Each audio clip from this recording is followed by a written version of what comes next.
All right, folks, we are halfway through the first month of the new year, but it's never too late to make some goals. Mandy B. Anderson is joining us now. She is a certified leadership coach and co-founder of Rhema Team. Thank you so much for being with us today, Mandy. Thank you for having me. It's great to be here. So, Mandy, we asked you for 3 self-improvement principles to say yes to for the new year. Can you go over those with us and our viewers? Absolutely. So everybody cares about goals. Maybe they don't care about it, but they hear about it all the time. So I really was interested to see the voting that was happening. Right. And it was interesting how people were either like, yes, I'm still going strong, or I didn't even make anybody. There was nobody really in the middle when I saw it last time. So it'll be interesting to see that. But I wanted to give tips today that can help everybody, no matter where they're at. So the very first self-improvement tip for a great new year is to say yes to thoughtful decision making. We're also going to talk about saying yes to expanding your network and yes to embracing self-awareness, but let's dive into thoughtful decision making. I think there's a lot of people, whether you're a leader, whether you are an employee, maybe you're staying at home and you're taking care of kids, which you're still a leader if you're doing that. You think you are having thoughtful decision making because you're thinking about things all the time, but thoughtful decision making is very strategic. A lot of people overthink and then they freak themselves out and they just keep going over and over again what they should have done, why they're not where they want to be. All these things, even indecision, is a decision to stay stuck. So thoughtful decision making really comes down to what are the strategies you're using to get you closer to those goals. I like it. Paralysis by analysis. I am definitely an overthinker. You mentioning that. What advice would you have for someone who maybe is an overthinker to have more thoughtful decision making? I love this question because just over the last 2 weeks, I've had private coaching clients and corporate clients that we've been talking about this. So a lot of times, when you notice yourself overthinking and being frustrated of, oh, I missed this deadline, or this is coming up, but I haven't gotten further along, one of the easiest things you can do is grab a pen and paper and sit down and say, okay, what needs to be done? How long is it going to take me? And then start attacking the thing that needs to be done first, right? First things first. And a lot of people paralyze themselves in taking action because they're like, I have so much to do, I don't know where to start. Well, just start.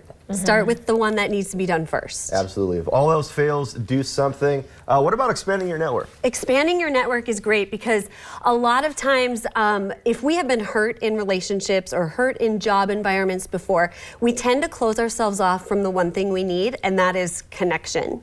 So expanding our network is really important because birds of a feather flock together, right? So if you feel like, I love the people that I'm around, but I'm just not being inspired to do anything different, or maybe they don't know the people that I need to help me get to where I want to go with my goals. Expanding your network is where that comes into play. I know BNI Networks, which is Business Networking International, they've become a really big thing in the Bismarck area.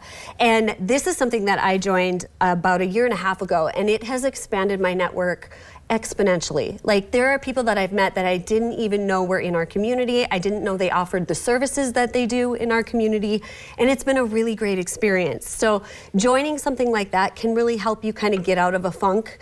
You might even find that it helps you create some goals you didn't know you wanted. Sure. And talk with some people who maybe have a similar situation as you, but aren't in the same industry. Absolutely. So it never hurts to network, certainly. Also, saying yes to embracing self-awareness.